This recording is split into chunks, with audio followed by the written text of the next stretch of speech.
Ogbadikpo was privileged to have you, but it doesn't spell out any part of your potential. Every time God speaks to me, I remember how God delivered me. We were in that place, that small place, all right? And I was in the place of prayer. I was saying, how long? When will you bring redemption to us? When will your face of mercy shine and you will enlarge our coast and cause our borders to flow with milk and honey? I was just talking to God. And the Lord said, if you say you are a giant, then take giant steps. That's the message I'm preaching to you today. If you say, yeah, please preach for me. If you say you are a giant, what do? Take. So what God was saying, it was not up to me. I've already made everything available, but your mind is small. Meanwhile, when you preach, you say you are a giant in the Lord. It's all right. If you believe what you are saying, that you are a giant, what you need to do to prove it is what? Take giant steps. Take giant steps. Take giant steps. Take giant steps. I said, all right, no problem. Our architect came. I said, draw an auditorium of 4,000. You think I'm mad? Indeed, if you had seen me then, you would say, he's mad. But you see, I had an instruction from God to take.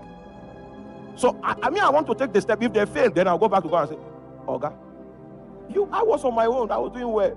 You said I should take, but God never gave me the opportunity to come back with a complaint. Never gave me the opportunity. The foundation for this place was laid, 55 million. When I stood on it, I spoke to Satan. I said, Satan, this is no longer in the realm of the spirit. This is on ground now. I'm working on it. You were alive, but it happened. You were well, but you could not resist this. Even as we raise it up, you will look at it from where you are, and you will see that it will happen in spite of you. Oh my God, I prayed in tongues on the ground. I prayed in tongues on the ground. I prayed in tongues. I shook myself. It was becoming exciting. And the walls began to go up. Jesus Christ. I remember when they put these slabs and I walked on it, I said, Satan, you that have bedeviled. Meanwhile, Ministry of Works came and checked the foundation. And they say since 1976, no building in Benue State has been built like this. Are you there?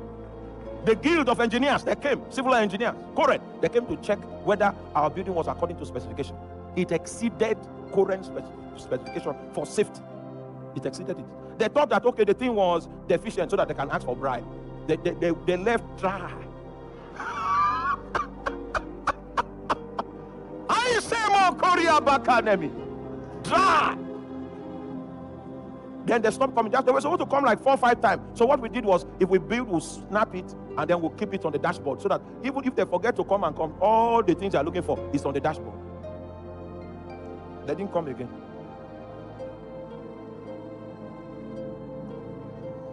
Onto the roofs. People say it was the governor that was building. The governor sent spies to check who is behind this building. And the people saw me many times, but I didn't look like the person behind. Thank God. I didn't look. So they went without finding the person. Even the day of inauguration, we called the governor and he looked at me. He said, it's not me. What do I have? Who am I?